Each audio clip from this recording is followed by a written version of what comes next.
I still remember the title. It was "The Grass is Greener Where You Water It." And I think I heard someone say that. It definitely wasn't an original, but it was like just this really long blog post about how I thought about joining a company. I thought about moving, but ultimately none of those are going to be as fruitful unless you intentionally water the grass where you're standing, whether it's over there or over here. It's just going to be better when you intentionally invest in your situation.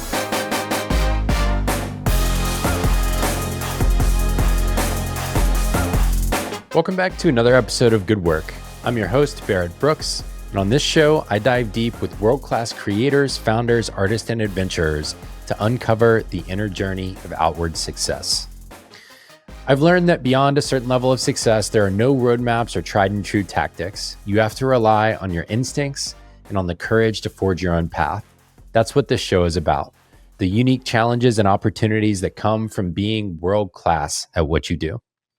My job as host is to ask the questions that no one else has, so my guests can tell their stories in a way they've never been told. My hope is that this results in a deeper, more thoughtful, and more human conversation than you can hear on any other show. My guest on the show today is Matt D. Smith, better known on the internet as MDS. Matt is the founder of Shift Nudge, where he's building the Juilliard of design by teaching the fundamentals of visual design to the next generation of world-class designers.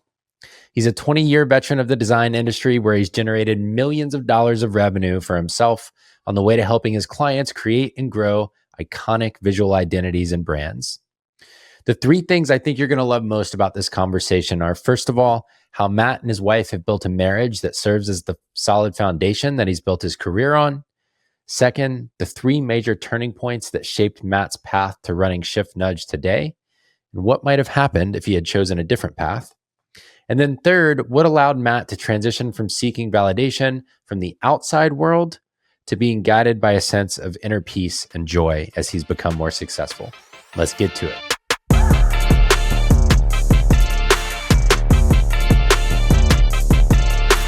Matt D. Smith, welcome to the show. Thanks for having me, Barrett. Oh, so good to have you here. So we were chit-chatting a little bit before the show got started, and while normally I have my first question teed up, I actually just want to pick up where we left off in the pre-chat about whether writing online is still relevant. I first got my footing on the internet through my blog in 2013 is probably when I decided I'm going to start writing on the internet. Maybe a little bit before that, but you kept hearing stories of like, oh, you just got to start a blog and start writing every day. And this was still, pre-algorithm, pre-social media feed, pre-like influencer.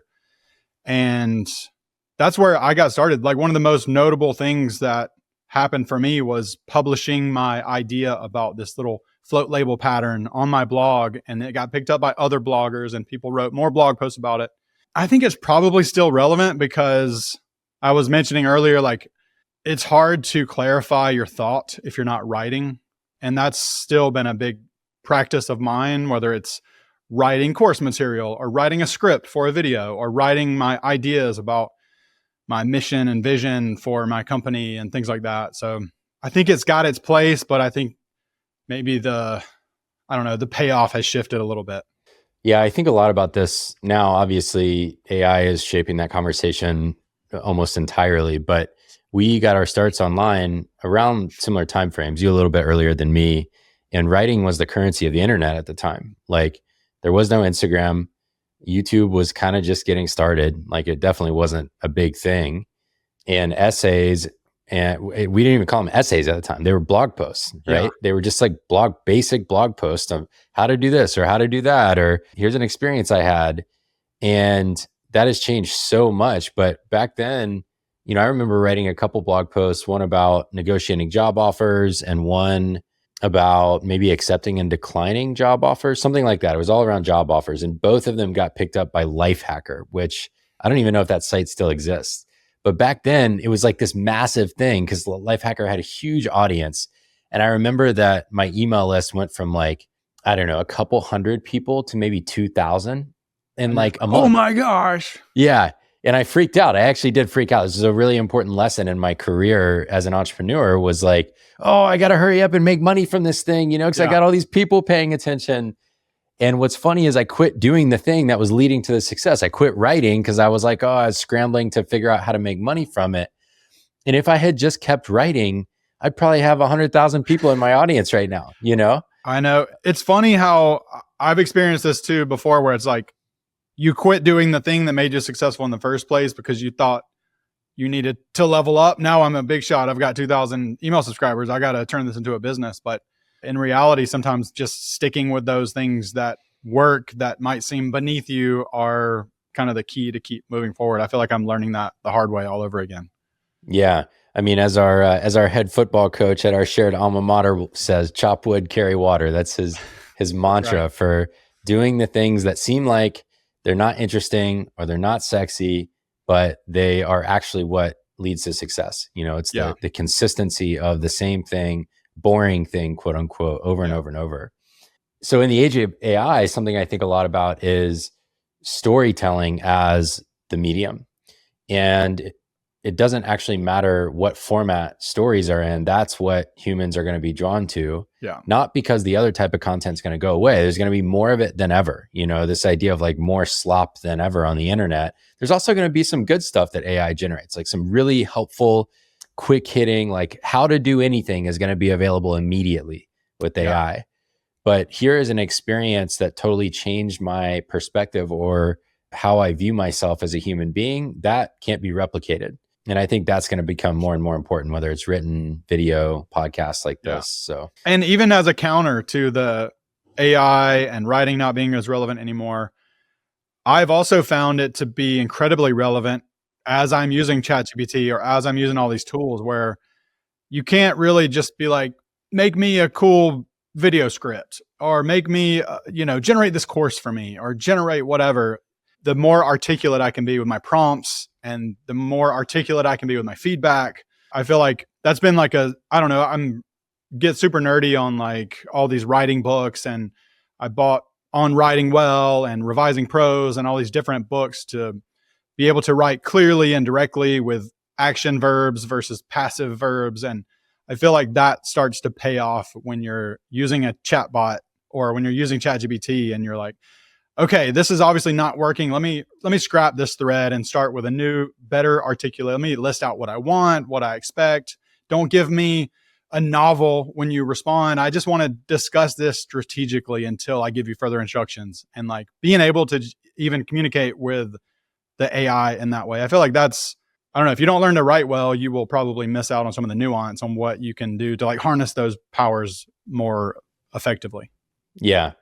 Yeah. I mean, I've probably written more to ChatGPT than anywhere else over the past, especially 6 months. Yeah. And I'm an early dabbler and then reluctant adopter of technology. So I want to know how it works early as I know about it. Yeah. And then I really want to challenge myself on, but is it useful? Because changing your workflow and changing what you're adopting constantly is a form of distraction in many ways from my perspective. Yeah. You can definitely, he sighs. yeah, big, you can definitely, you trick yourself into thinking you're making progress when you're chatting with ChatGPT over and over and over.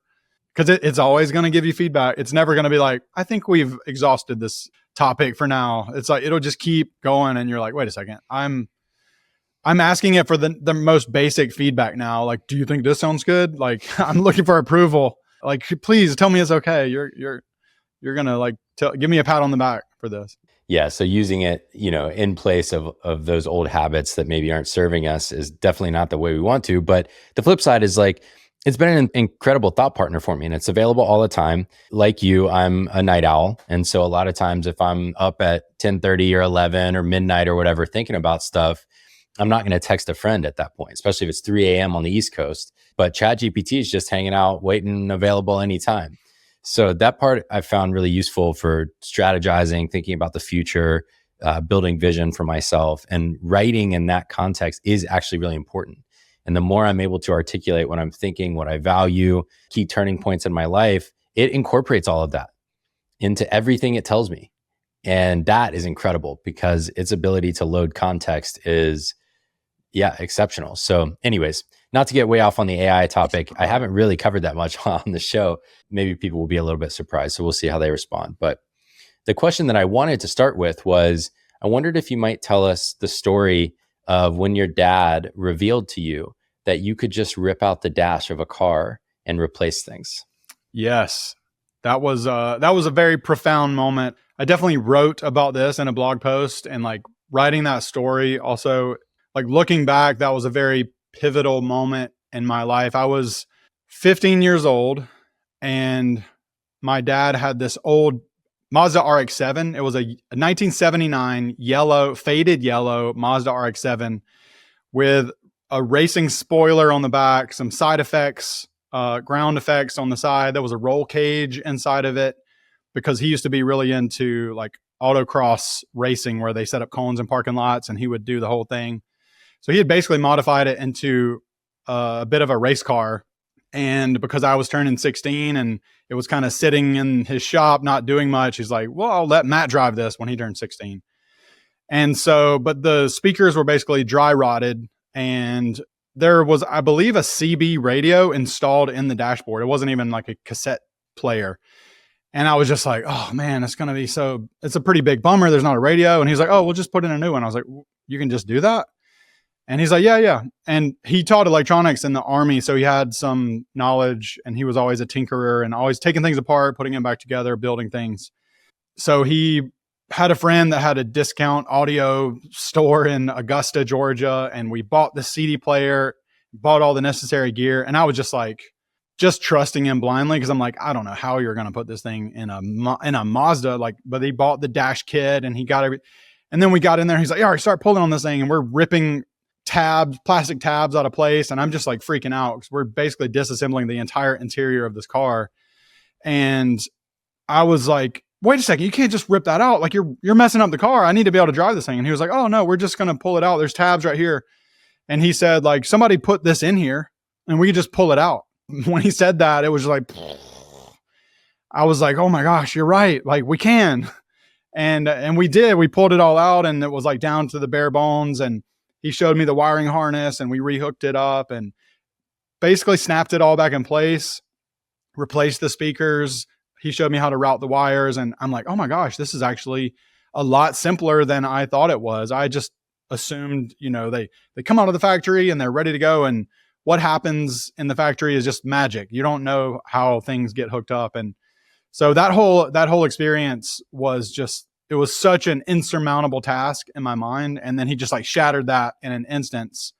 And it kind of gave me a lot of confidence to just question everything and think maybe I could do that too. Or maybe, somebody put the dashboard in there, we could rip it out. It's kind of a double-edged sword because you can get yourself into some tricky situations if you're overly confident, but it seems to have served me well over the years. I definitely like to dive into things that I might not understand how it will work, but I know what I want it to look like at the end. And so through that process, I can figure out how. Not to like belabor the ways in which it shows up in your life now, but I can just see so many ways in which this is applicable. And you've talked about it multiple times as being this really formative experience of just seeing that, oh, right, you can take something apart and put it back together. And I think about even like the layers in a design and how similar that is in many ways to that experience of seeing the layers of the car and how it gets put together and having the confidence that like, hey, I can do this. There's just so many parallels between so much of the work you've done in your life to this point. Yeah, absolutely. I feel like, I don't know if it's like that experience that shaped my worldview or if it was like sort of a worldview that augmented it a little bit or enhanced it. But even like in art school, I found myself much more of the like taking the route of the deductionist where it's like, okay, if I grid this off, there's like a triangle coming across in quadrant A5 at a 45-degree angle. And that's the shadow of the eyebrow. And it was just always very much more like breaking it down into the easy to follow, like technical side of things versus let me just sit back and sketch you with a figure drawing. Like I got okay at doing loose figure drawing type things, but I was always way more into the technical breakdown and like step by step. And yeah, it's kind of a similar process with the whole, radio installation, but I feel like I view a lot of things like that. Yeah, for sure.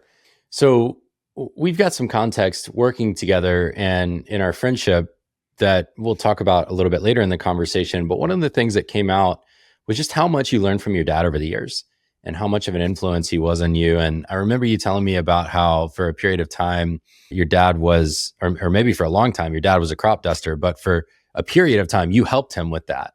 And I wondered if you might just share a story about what you learned kind of observing your dad work in that way and helping him with that work. Yeah. So my dad was a crop duster for 40 years. I think it might have been 40 years exactly when he officially retired.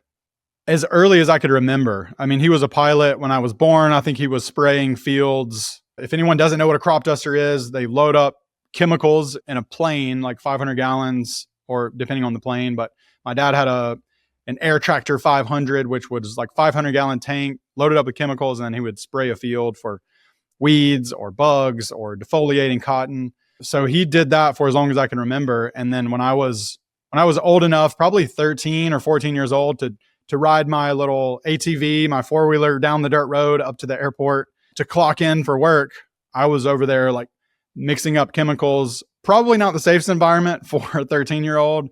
I wasn't wearing the proper like safety equipment, and there were some like pyrethroids and some of the chemicals that could definitely give you a chemical burn for the day if you weren't like careful. And fingers crossed, there's no residual problems health-wise, all these years later. That was my experience, was just going and watching him. He would crank up his airplane at basically the crack of dawn. He would taxi it out. We'd load it up, and he would leave it running all day long. Sometimes like from crack of dawn till sunset, he'd spray over 1,000 acres, usually like 10 different trips. Each one would take him about 45 minutes or so. And then he'd come back and spin it around, and we'd load the hose back up. And it's just like this assembly line of like mixing up the chemicals, loading up surprisingly, it runs on kerosene, which is like very similar to jet fuel. And like to this day, if I smell diesel or kerosene, it just instantly brings me back to those days of like working with him. I think he earned a good living, but it's very, maybe like posh blue collar work compared to maybe your like average blue collar job. But I mean, he worked very hard, but it was always like cyclical and seasonal. It wasn't like nonstop. In the winter, he was tinkering around with ripping dashboards out of cars and building whatever. And so it was kind of interesting, even just learning his work ethic, like working really hard for a sprint and then kind of relaxing. I don't know that I intentionally did that, but I've definitely experienced that work flow in my life as well. Yeah. There's probably a lot of other things that kind of contributed to, being around that and experiencing that, but it's pretty unique experience growing up. Yeah. I mean, it's certainly one of the things that sticks out to me about your story is just, I guess, people like us who do jobs like the ones that we do now, I don't often hear them talking about things like crop dusting, or in my case, owning a lawn business or manual labor or any of that kind of thing. And so I'm always just really drawn to it as this contrast and lived experience of, really seeing what it's like to actually have to work quite hard and with uncomfortable, either in this case, chemicals and being in a plane all day.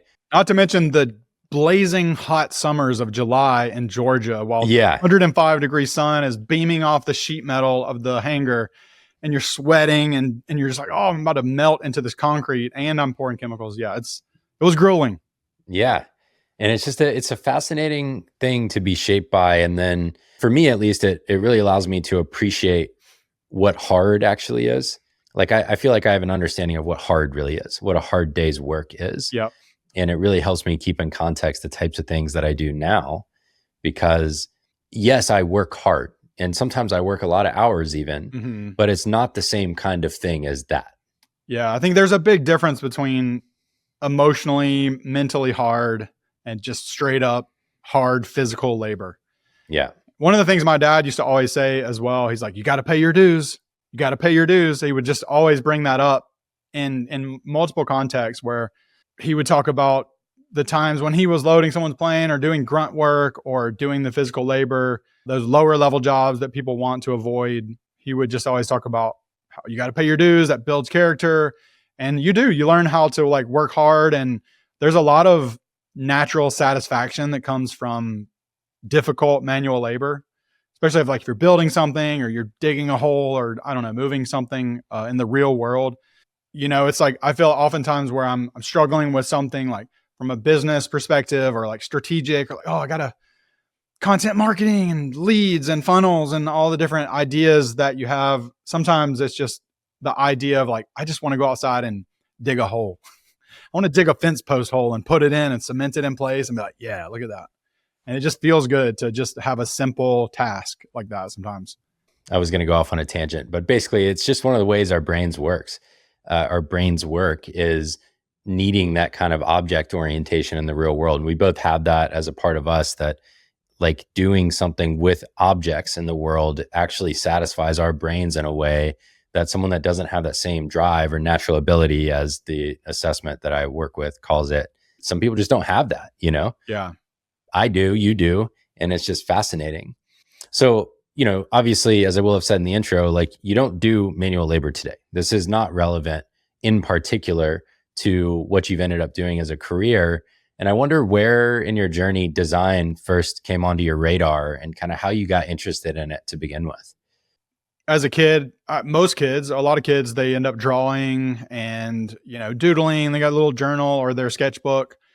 And I remember early on, I was like really obsessed with Bart Simpson, and I would always draw Bart Simpson, the character. I counted how many little spikes he had on top of his head, and I would like study, okay, Matt Groening is drawing like 11 spikes on his head, and then his eyeball pops out at just this spot. And I started drawing all the Simpsons characters. And then around that same age, I was drawing like all the Mortal Kombat characters. And I subscribed to this thing called Game Pro magazine or Gamer Pro. I can't remember the exact name. And there was always this section where you could submit your designs. Basically, these kids were drawing the Mortal Kombat characters on envelopes and they would submit it. And then every month there would be like 12 featured. And I was like, it would just be so cool if I could get one of my drawings featured in Game Pro magazine. Because this is the early, I don't know, probably mid 90s. There's no internet. Maybe AOL is a thing at this time, but that's about it. And so I was just always drawing, always figuring out kind of creative ways to do things. My dad was really into woodworking and kind of like his off season. So he kind of taught me how to use his tools, taught me how to build things. So we were always like crafting little boxes and doing dovetail joints. And I think I turned like a pool cue on a lathe and then I drew a bunch of stuff on it. And like, it was very crooked, but I carried it around proudly. But I was always creating things. And at some point when I was nearing, I don't know, either in college or graduating high school, I remember my mom mentioned something about like, I feel like you need to go into graphic design. And I didn't even really have a concept of what that even meant. I was interested. So I was like, I'll take some art history class. I'll take this art history class. I'll take this drawing class. And as I learned more about it, I was like, oh my gosh, I love this. Like I love studying. When I first saw like Salvador Dali's paintings, I was like, this is amazing. I want to be an oil painter. I want to like create. It was just whatever I had already experienced. It just felt natural for me to gravitate towards that. And as I just did more and more drawing, I did lots of drawing actually and painting in college. And I thought that I was going to be like an illustrator and work fully on just drawing and making illustrations for things. But at the same time, my mom was very technical. She was always, I think she was a part of some program when I was in high school where she would get web design work, and she was like making computer graphics and like Print Shop Deluxe and Windows PageMaker. There's all these old like pieces of software. We're dating ourselves this conversation. This is incredible. All these 90s, hardcore 90s web. And so she would kind of show me how to use that. She was a lot more technical way more technical than my dad. And so she was showing me how to do things on the computer. And so even in high school, I had this copy of like Print Shop Deluxe, and Napster was a thing. So I was not really knowingly, but for sure illegally downloading music onto my computer and making burnt CDs for my friends and charging them money for them as my like first little entrepreneurial venture in high school. But I would design the custom jewel case, and I've got the X-Acto knife and I'm cutting out the thing and I'm gluing it on, and I'm like each one's like a little art project. And there was something that I really liked about the digital and the physical. I've had other jobs in the future where there's been like that physical component where I worked with this like cycling manufacturer where they were creating these like cycling components, really high end, and I would do the photography. And it was really cool to have something that you held in your hand and you were something that bridges the physical and the digital. I've always really enjoyed. But anyway, that was kind of my upbringing into design, and I got really excited about it in college and ended up learning more about graphic design, and ultimately that led to a career in design. And it just kind of worked out where the thing I majored in was actually very relevant to my profession, which is not always that common nowadays. Yeah, no kidding. And you just came up in the perfect era for that skill set to be massively applicable in the world. I resisted every urge that entire story to in the middle say, "Get over here." Oh my gosh. As you were talking about the Mortal Kombat characters. all the spinning star kick from Chun-Li and like all the things. Or is Chun-Li Street Fighter or Mortal Kombat? I think he might have been Street Fighter, but just all the funny noises and stuff were coming back to me, fatality. Yeah, finish him. So funny. Yeah, so for all the that 90s particular babies, get over here, that was like the easiest combo to do. It was like back forward B, like the spear that grabbed from Scorpion. It's like, dude, no more. You cannot do Scorpios or Scorpions thing anymore. Like, I'm not playing you anymore if you keep doing that. Get over here. It's like, okay, I won't. Get over here. Yeah. Oh man. Okay, so for all the people who didn't grow up in the 90s, apologies. For everyone else, hopefully that's a little moment of nostalgia there. All right, so you went off to the University of Georgia, where I also went to college. Go Dogs. The most important thing from my reading of the situation that happened was you met your wife, or would-be wife eventually. And I'm just curious how that kind of relationship developed and how that grew towards marriage over those few years. We met the semester before I went to the University of Georgia. The town I lived in and the town she lived in were both equidistant to a smaller college called East Georgia College.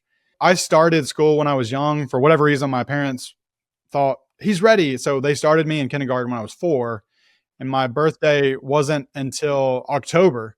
And so I graduated high school as a 17-year-old. And I started my first semester of college at East Georgia as a 17-year-old with, 2 months ago until I turned 18. I have an older half sister who's 12 years older than me that went to college at UGA immediately and didn't do so well in the first semester. And so that trickled down into what my parents were going to let me do. And at East Georgia College, I met a lot of the people from my wife's town. And so there was a time where I got to know a lot of her friends, but she wasn't at the college at the time. So through some friends and random parties that we went to and a trip to Valdosta where we were visiting friends and she was also happened to visit friends, that's where we kind of hit it off and took a liking to each other. I don't know what the kids say these days, but that's when we started talking, or I don't know what they call it. We weren't Snapchatting because it didn't exist then, but we liked each other. And I think I had one more semester at East Georgia, and she was actually planning to go to Valdosta, but then ultimately decided, probably because of our relationship, to also go to East Georgia. But she needed to wait until she received the Hope Scholarship. She had lost it because she didn't do well in Atlanta. The Hope Scholarship basically in Georgia pays for your tuition if you keep a 3.0 or higher. So I was able to leverage that to have the majority of my school paid for. So anyway, I moved to Athens to come to UGA, and there was a semester where she was still back at East Georgia, living at home with no friends. And I was in Athens for the first time with all of my friends and all the parties happening. So that was, as you can imagine, a pretty stressful time in our relationship. But she eventually moved up here and we worked things out.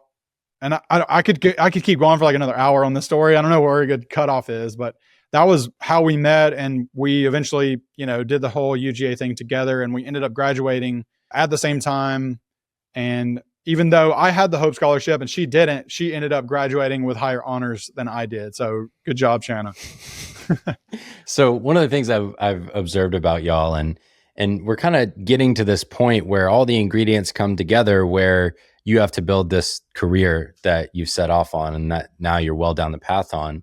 But one of the things I've observed about y'all from, kind of afar, but also being around a little bit, is you have a beautiful partnership. And it seems to be something that you both have really actively signed up for, that you enjoy, that there's kind of this wholesomeness to the way that you all live and the way that you all treat your children. And I'm just curious what of those ingredients were kind of there from the early innings and how y'all knew that it might be a fit early on. It's funny because I think when we first met, both of us had just gotten out of a relationship that wasn't the best in the world. And both of us were thinking, I don't want to be in a relationship. I think I was 18 when we met and she was too. She's 2 months older than me. And we actually met, I think, right in the middle of like after she had turned 19 and I was still 18. And so that's always been a running joke whenever she had turned 30 for the first time. And I'm like, oh, I'm in my 20s, you're in your 30s. I mean, we just really connected right away. And we were both silly with each other and we weren't embarrassed about anything, like holding anything back. And we were both just kind of young and dumb and we felt comfortable with each other. She had gone through a lot of hard things and I had some things that I had gone through and we were able to share some of that past experience. And I think our first year of our relationship was definitely had its ups and downs when I wanted to go party with friends and she wanted me to be with her and, you know, the normal, like hanging out with your girlfriend versus hanging out with your bros and all of that. There was things that we had to work through. And especially when I went to UGA and we had that long distance relationship. But I think ultimately we got to a point where there was definitely a point where she was like, wasn't a full ultimatum, but she eventually like confronted me at UGA when I was young and dumb. And she was like, I don't want to be with someone who's doing this all the time and who's doing that all the time. Like, I'm not trying to tell you that you can't do that. I just know for me, my future and the things that I've gone through with my dad and things like that. Like, I just don't necessarily want that to be a part of my future. And I was like, I don't think I want that to be a part of my future either. Like, now that you mention it, I'm certain of it, you know, and I think a lot of us when we're young, there's things that we do that we're like, yeah, I'll not do that again, probably. But for now, you know, I'm just having fun. And so that was a very powerful conversation and props to her for being able to articulate what she wanted in her future based on her previous bad experiences in her life. And I think that just started just the openness to talk about the things we wanted in our life and the things we didn't want in our life. And we were able to become more aligned on those things. And we both kind of had like a similar faith journey as well during that time. And that was a big component of our relationship and solidifying things. And we just started clicking and aligning, and all the pieces that were slightly misaligned just started clicking, and we just constantly worked on it as well. And we would go to these conferences or join these small groups, and we're talking about these emotional issues and dealing with past trauma. And we also experienced a lot of trauma together. Like, my parents got divorced and it was not a great experience. My sister and brother-in-law got divorced, her cousins got divorced, and we experienced a lot of loss, different people either ruining things in their life or committing suicide, and just lots of really hard things that we went through together, and a lot of opportunity to bond over that. I mean, some of those can be divisive, but we, I guess, looked inward with each other. And I think the combination of all of those things, like shared grief and just being really open and honest and just trying to continually work on the way that I even talk about her out loud, like even in college and beyond. Like, there'd be times where I would get maybe a little bit sarcastic and maybe pick up some of my dad's old habits and the way he would talk to my mom, which were not cool at all. And then she would call me out on it. And I'm like, you're right. I'm sorry I said that. And like trying to not be so defensive and working on like figuring out like, okay, when you say this, it makes me feel this way. Not because I think you're wrong, but because I've got some issue that I haven't dealt with. And that makes me overreact in a way that isn't cool when you were just kind of mentioning something. And so, I don't know, we've just always been really intentional with trying to dig deeper into all the different meaning. And I don't know really why we did that. It wasn't like we had some playbook. It was just the way we operated, and it really paid off. And now this September will be our 20th year wedding anniversary. And we dated for 4 years before that. So we were babies, and I'll let you do the math to figure out how old we are. But she's my best friend, and we have the most fun together. And we continue to go through shared hard times now with our kids, and, you know, they have their own issues and things like that. So that's really maybe the long version of our relationship and how we, you know, really confide in each other and lean on each other for all the things. No, I love it. And, you know, I love diving into topics like this where I don't think I've ever heard you talk about your marriage in detail, you know, in any of your talks or your podcast conversations, because people want to get your expertise. It's like you're MDS, you're the designer. But what I've seen of you in your life is that you and Shanna's ability to move towards each other through all of these things, not to move away from each other, and to lean into these conversations about what you're going through, how you're affecting each other, what kind of life that you want. Yeah. That creates part of the conditions that allow you to do what you do every day. Yeah, 100%. And if we would be totally missing like such a massive component of what has allowed you to become MDS if we didn't acknowledge that in its 100%. Fullness.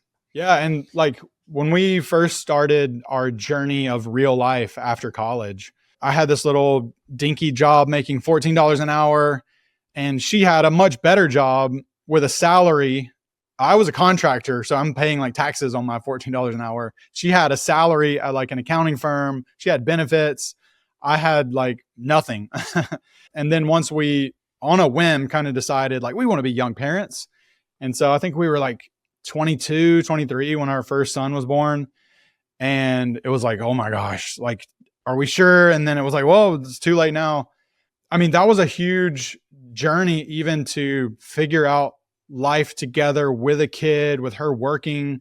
Got to drop him off at daycare because I'm not making anywhere enough money. Even if my wife wanted to stay at home to raise our kids, I'm not in a position to support that. And so it was a big motivator. I think our relationship and what I wanted for our family and what I wanted to provide for her even was a huge motivator. I feel like my drive and the things that I wanted to pursue became much more clear and much more of a pressing thing because I had a baby at home. And 2.5 years later, I've got another one. I'm like, oh my God, I've got to figure something out here. Like I can't just be dinking around. And so finally, after, 2.5 years, I had worked my way up the food chain in a number of different ways to be able to earn more money, to provide more value, to do the things necessary. Where once we had our second kid, she was like, I think I really want to stay at home. And fortunately, we had gotten to the place where we could make that happen for her. And I don't know, it's definitely been a huge part of my story. You know, the way that we've talked about and handled our personal finances and tried to pay off debt and making that less stressful so that I could go and more courageously quote projects and not feel like I was in desperate need for this new contract. I could just confidently charge what I believed was my value that I was providing. Because even if they said, no, you know, we've got some runway and we've been smart with our personal finances, and that just simply doesn't happen by accident. And we were very intentional even with that situation, which ultimately helped me grow as a designer and as a business person. Yeah, the entire way, it's just been fully a silent partner situation on her side in terms of anything that I've done or accomplished.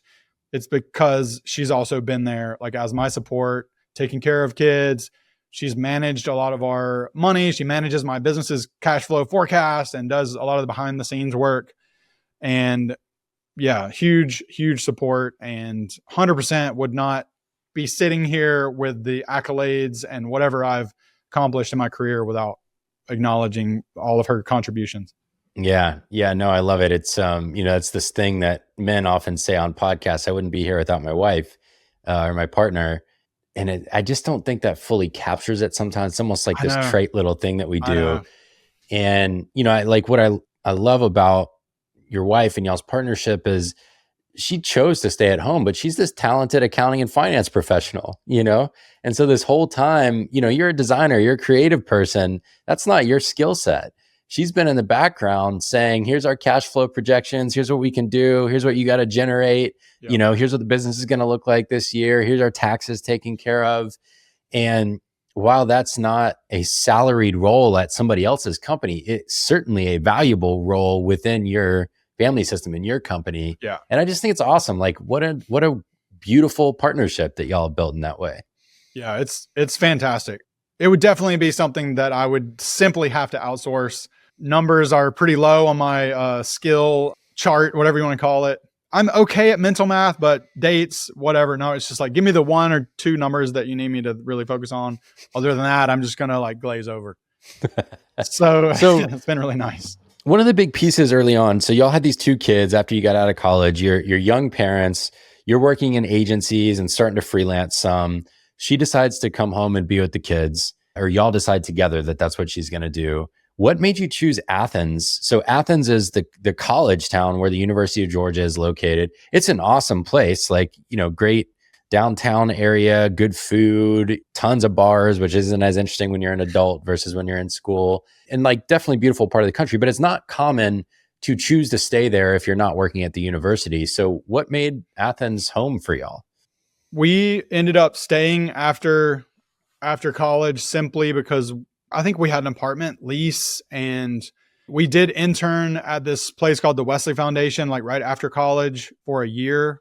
We always thought that we were going to at least have to move to Atlanta. I think a lot of people, when they graduate from UGA, they're like, we'll probably have to move to Atlanta for work.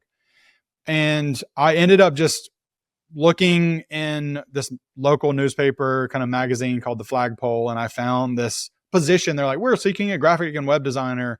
Here's the details. And just because I was kind of looking for anything at the point, I just went and kind of got the job, and we're like, okay, I guess I'm doing this now. And it wasn't really that crafty. I didn't seek like a full-time role immediately. I was just kind of like, maybe we'll just try this out and see what happens. And at the same time, Shanna found a job. So we just decided we'll just work and we'll just live in this cheap apartment, and we'll just kind of see what real life is like right after, we're in the professional world, and we're kind of just figuring it out. And we never fully decided we are going to live in Athens and this is going to be our home. We just kind of just started. And at some point, while we were still in this apartment, we were still working these smaller jobs. We were like, what if we had a kid? My wife's family is very large. She has probably 45 like first cousins. Maybe that might be a stretch. Maybe like 24, something like that. Very hard to remember all of their names. But one Thanksgiving on the way back, she was talking to some of her aunts, and they had young kids when they were young as well. And that was what kind of spurred on. Like, yeah, we've been dating for 4 years. We're in a pretty solid relationship. We've been married for a year and a half at this point. And then we decided to have our first kid. And when you're living in an apartment and you get pregnant, you're like, I guess we need to buy a house now. I guess that's what the logical next adult thing to do is. So we just went and found a house in like 2007, I think is when we bought this house, right before the market crashed. Great time to buy a house. And so that was just kind of how we started in Athens. And after, I would say 5 or 6 years of now we're in Athens, we've got this house, we're having more kids. There was definitely a part of me as I was working remotely for a lot of clients. I'm like, I am definitely missing some sort of like professional camaraderie. I'm missing some like fellowship of brethren, sistren, whatever you want to call it, to use a weird language. I don't even know why I said that. Just it was bringing up the Wesley Foundation that brought it back. Yeah. Welcome, brethren. But yeah, you kind of crave those professional relationships. And I think a lot of adults can relate to not having as many friends as you want as an adult. You're like, oh my gosh, I've focused so much on my family. Now that we have 4 kids, most of my energy goes towards them. And you realize like, and how quickly did you have the 4? So you had the first one when you were 23 or something?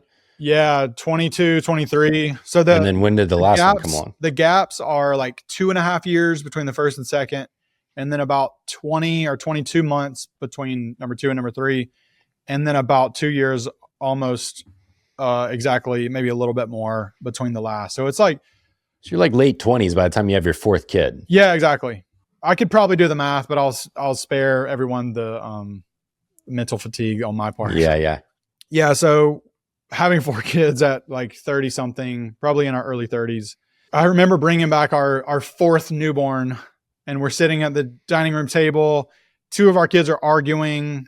One of the other kids, we're like, it's still a toddler. We're feeding it with I don't know, we're doing something. And then we're holding a crying newborn, and we're just like, hyperventilating at the dining room table and kind of looking around, and we're just like locking eyes with each other. We're like, just like realizing like, oh my gosh, we are in so deep. What are we thinking? We got 4 and you're kids. in it, and you're in it now, right? And like there's it is not, happening. we are locked in.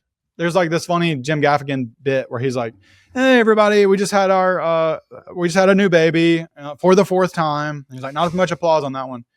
He's like, people always ask me like, "What's it like to have 4 kids?" And he's like, I always tell them, imagine you're drowning and someone hands you a baby. And that's exactly what it felt like. Yeah. So at this point in time, what was the most prominent piece of design work you had done? So the 4th kid comes home. At that point in time, had you even done anything that now you look back on and think like, yeah, that was a pretty good piece of work? Yeah. So I think the most notable, prominent thing that I'd done up to that point, I feel like I'd done a lot of solid like agency work that some goes on to see the light of day, some doesn't. Maybe a few like little startup things, but my last son was born in 2014. Yes, 2014. And in 2013 is when I designed this thing called the float label pattern, and I posted it online and I blogged about it, and it became this kind of like new way that people were using and implementing input forms. So if you've ever typed into an input field and then the label, which was a placeholder, like floated up to the top, like that didn't really exist. And I animated this idea for this concept for this app that I was working on, like a personal project. And that thing blew up and people were blogging about it. Google Material Design like implemented it as their design standard like the following year. And that was huge. And I gained a lot of notoriety quickly because of that concept. And as soon as Google implemented that, that was about the same time when I had my 4th kid. And so I was very actively posting a lot of work, and I was getting in the habit of showing my work, and I would show the mobile designs I was doing, and then I would get hired to do more mobile designs. And so I was entering a good rhythm with client work at that point. And I had been doing client work for, I don't know, the previous 6 to 8 years. And I'd kind of figured out a good process and the things that I was really talented at and the things that I knew how to handle from beginning to end. So I had a very clear type of ideal client and a very clear thing that I would offer. Even though I knew how to do magazine layout and branding and logo design work, I was very specific about being the UX and UI designer. And it wasn't even really called product design. And in fact, when I started, it was like IAs and visual designers, like information architects and visual designers. And then UX came along. Everybody changed their titles overnight to UX design. Oh, I'm a UX designer now too. Yeah, me too.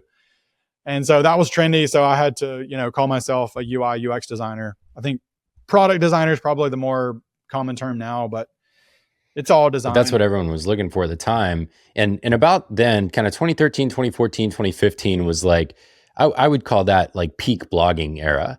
Yeah. It kind of continued, and now we're in the newsletter era, which is funny because it's just a reinvention of the same thing. But I can't be going through a blog. I got to like send it to me, it's a newsletter. All right. Yeah, exactly. So, you're taking advantage of this. So you've got a lot of things coming together at the right time, at the same time. You've got the 4th kid coming home soon. You are taking advantage of this blog era and sharing your work. You're gaining some notoriety and attention from that. And you've got this feeling of loneliness. Like, who are my peers? Where's my coworkers? Like, I'm just alone in all of this in Athens, Georgia. And it seems like there was a key turning point here where you went and interviewed. Like, you're thinking, okay, San Francisco is the place to be, New York, like somewhere else is where a guy like me is supposed to be at this point in my career. Let me go interview and see if I can land one of these jobs using this notoriety I've gained. So what happened at that point? Yeah, I would say like right around that same time, 2013 or so, I was feeling very burnout on Athens. I didn't have a community of professionals. I did start going to some industry conferences, which definitely helped a lot. And during that time, I think I met a recruiter that worked for Facebook at one of these conferences. And they're like super friendly and, oh yeah, you should come to the Facebook party. And I'm sure that this guy was being nice because he was nice, but he's also a recruiter. So he's like, it's his job. So I get to know a few of the designers at early Facebook, and he started talking to me about the interview process. And because I didn't have a clear vision of Athens being it. I wasn't confident in where we were. I was confident in my work, but I didn't have any clarity in terms of, I was always kind of torn. I'm like, I'm this kid from this rural southern town. Dad was a crop duster.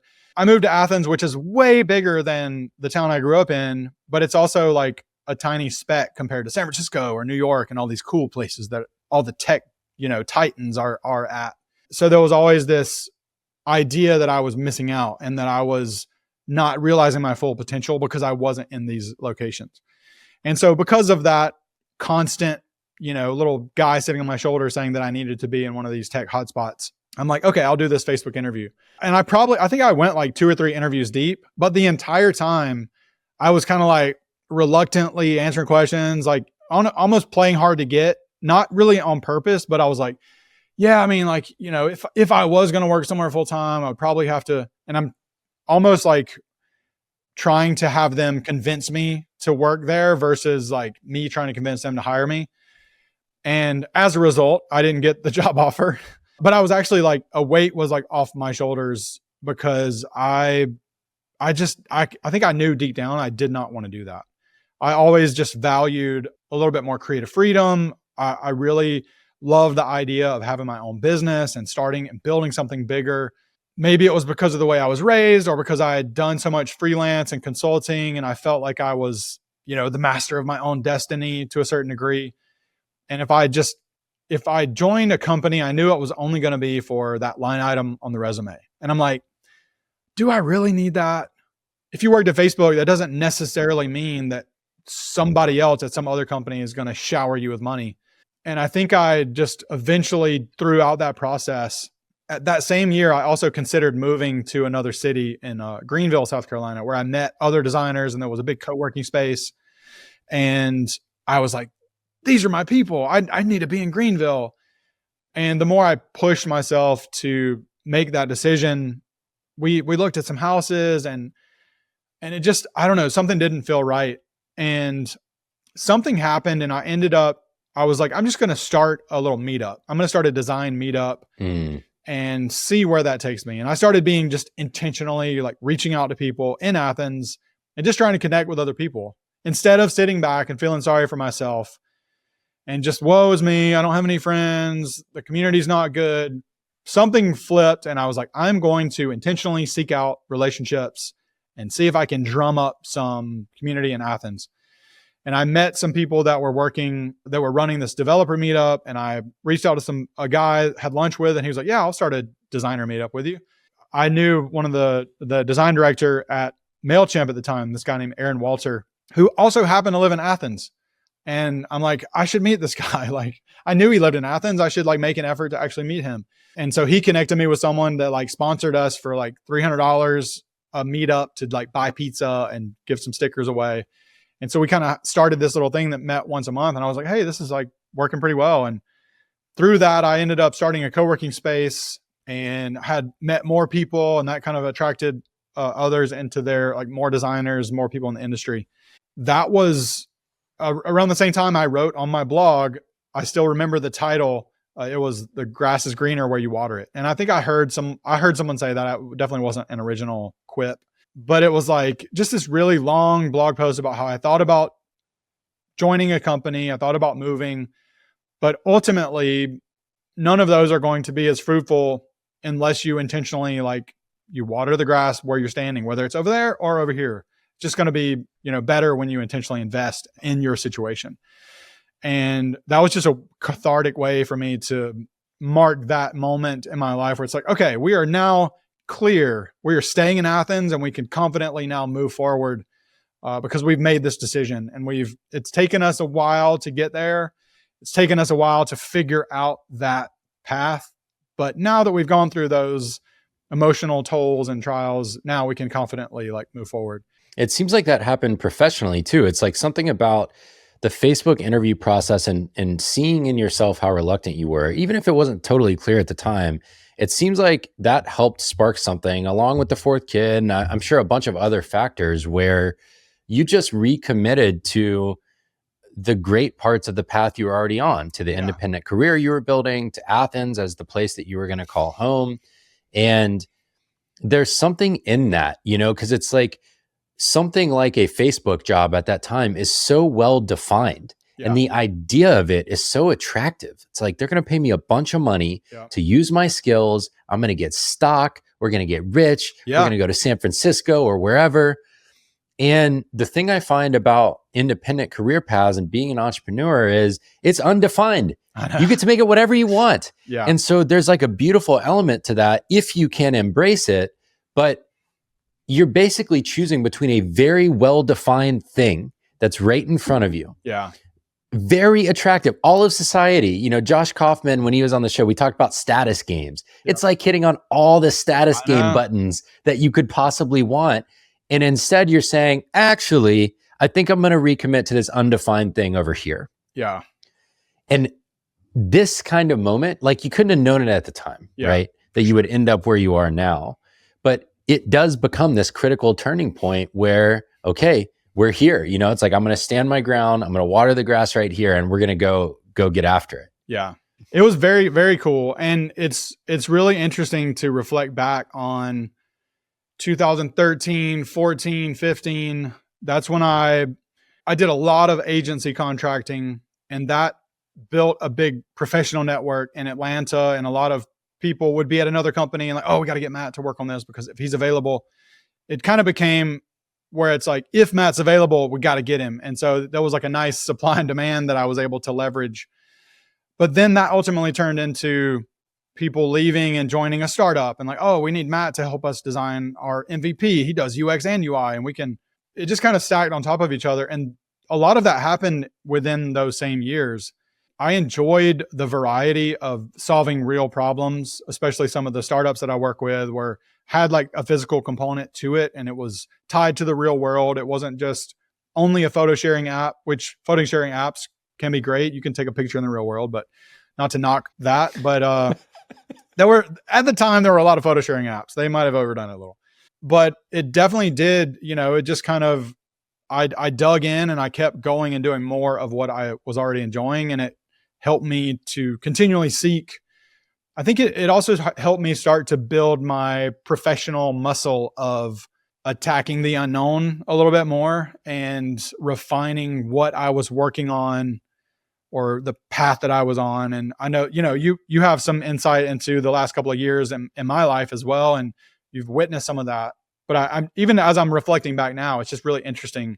I'm like having these new epiphanies, even as I'm speaking about how it just kind of like created some grit to, yes, didn't work. Oh, let me, don't give up. You got to do this other thing now. I'm like, oh, now I got to do this other thing.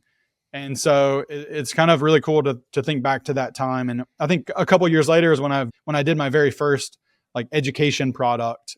Yeah. So I want to pause you there. Before you go there, I want to read you a quote of yours from 2012, because I think it's very apropos for where you're about to go, which is this transition to education that has been totally transformational to your career from my view. Hey, it's Barrett. As we take a quick break, I have something special I want to share with you this week, and that's telling you more about my group coaching program. The core of my work outside of this podcast is as an executive and leadership coach to creators and founders who have built their businesses to $1 million or more in revenue. But working one-to-one with high-level creators presented a little bit of a challenge for me.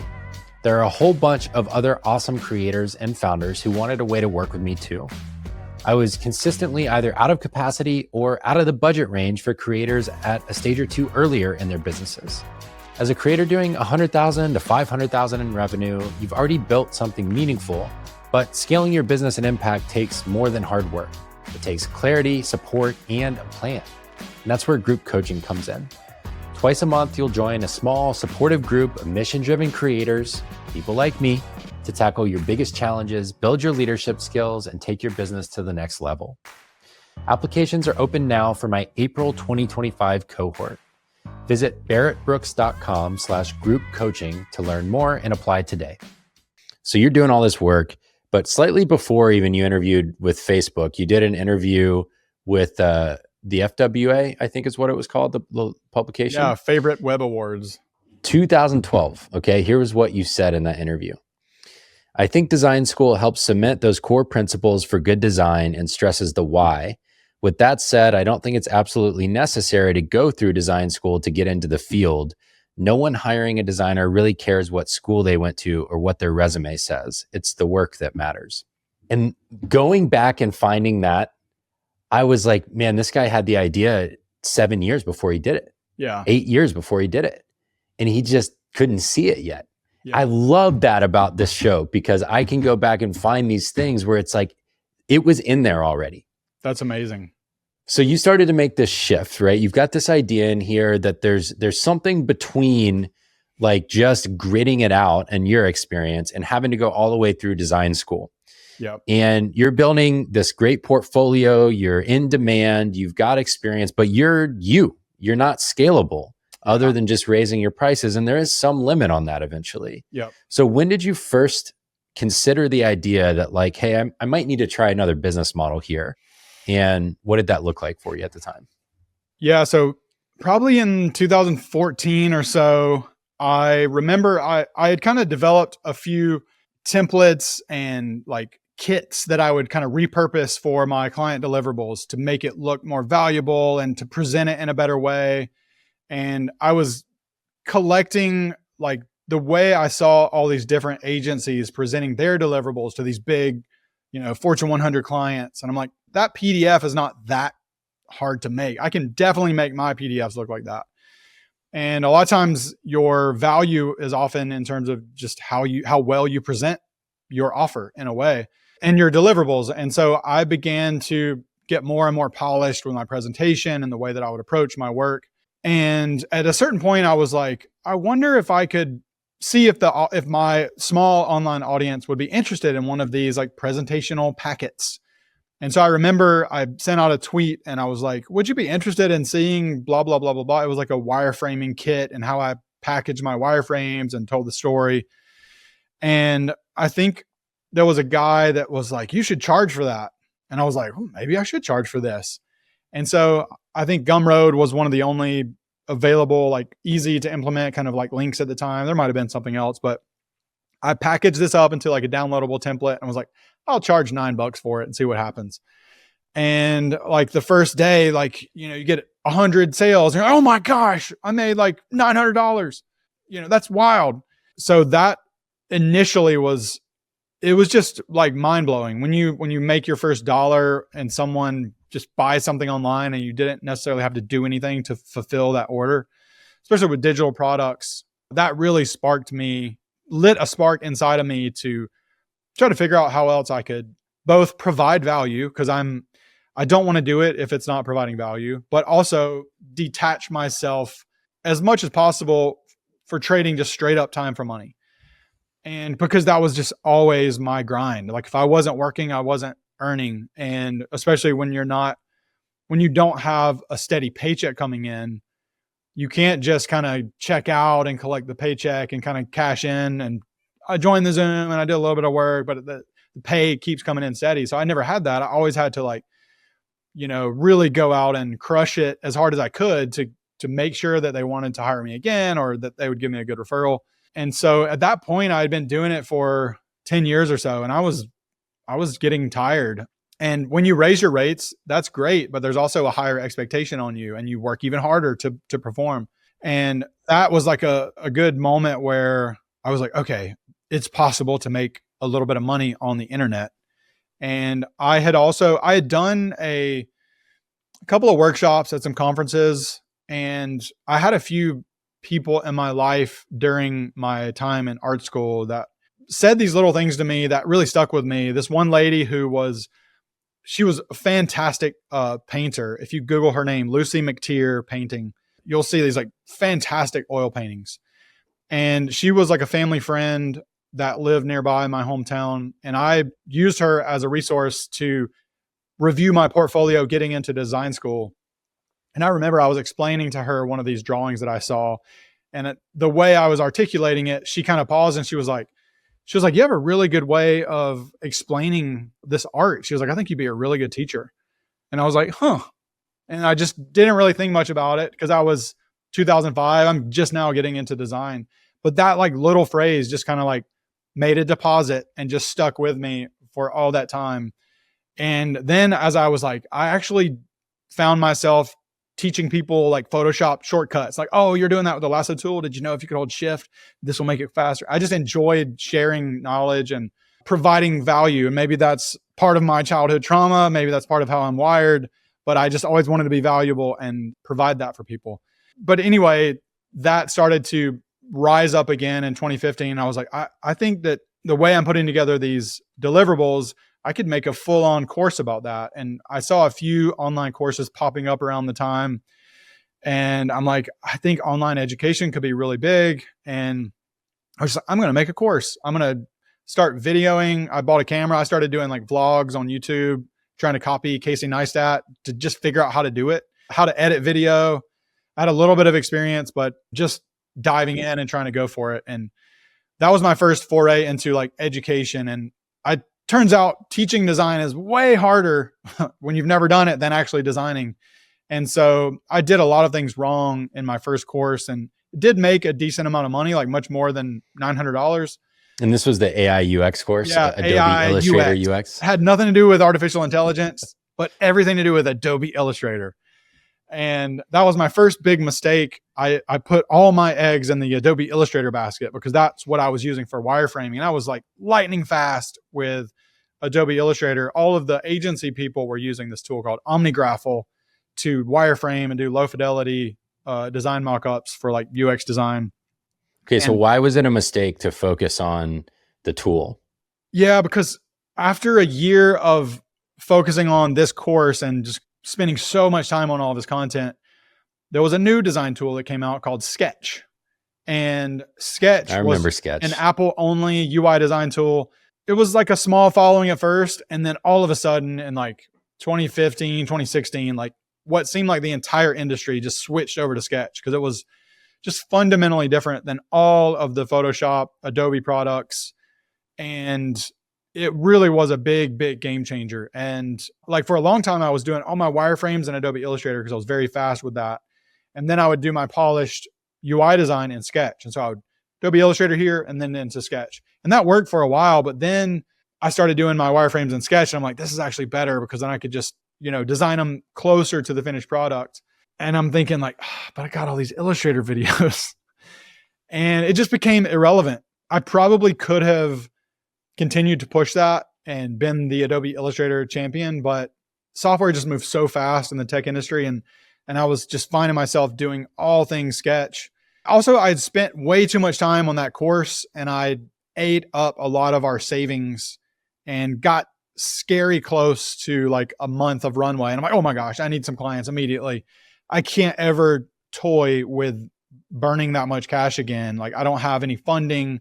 I got 4 kids. Like this is, so really, I want to pause here for a minute because so you're going down this course route and you'd been studying all the kind of like online businessy type stuff. We were in the same kind of spaces. Mm-hmm. We probably crossed paths when I was at Fizzle and you were going through this stage or something like that. You tried this AI UX course. You learned this lesson that it's a little bit dangerous to tie your education business to a single piece of software because number one, a given piece of software changes rapidly by design. And 2, the tools people are using as the most prominent or top level tool in a given industry changes a lot. Yeah. And so you were going to be signing up for, it's like there's still mainframe developers today too, but their client base, it just gets smaller and smaller and smaller. And so the same thing happens with software that isn't the predominant option anymore. And there's a certain reputation that comes from that too, when you're using the thing that all the people on the edge know is out of date at this point. Yeah. And so you're seeing this and you've been pouring all your eggs into this like more scalable model.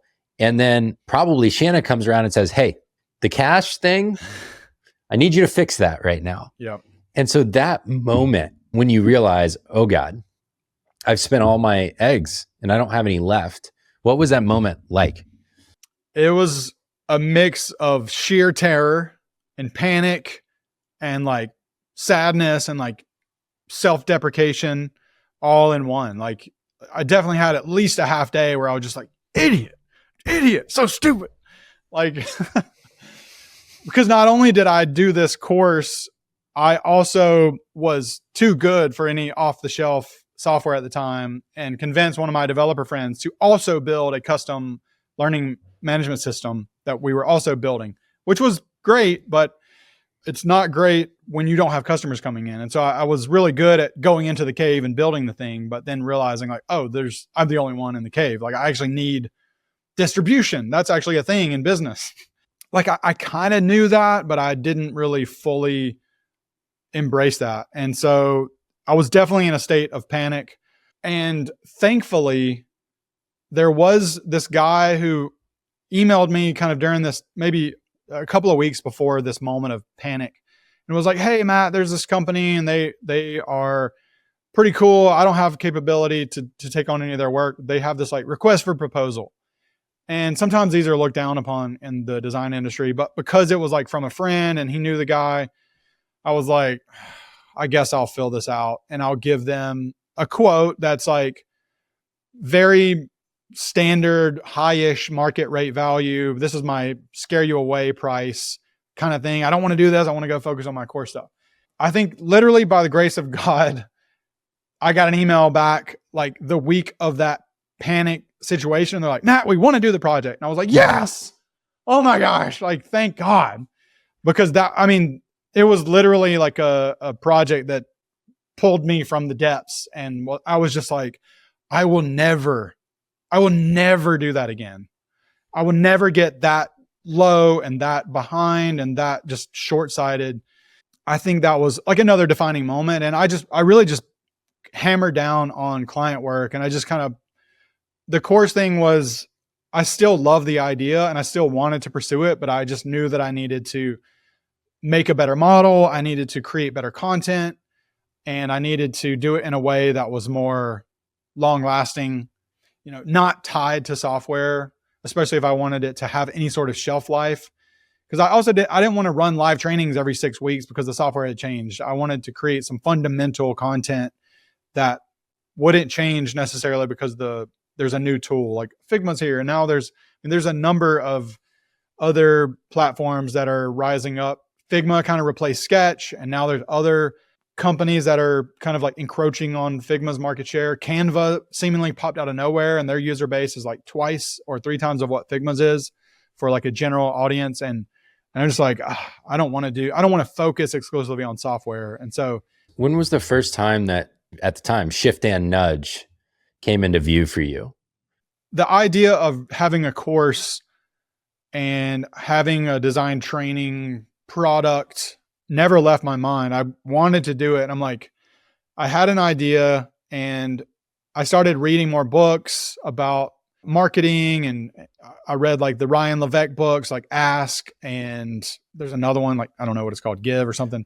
So he's got a big methodology around like email marketing and really targeting people with messages that are relevant to them. And I think maybe it was possibly his book where I decided to, once you go down the internet marketing wormhole, it's just like an endless amount of podcasts. Smart Passive Income with Pat Flynn. There's another guy named David Siteman Garland that was on his podcast that he's got like a course for course creators. And like, there's so much like meta dog fooding in that industry.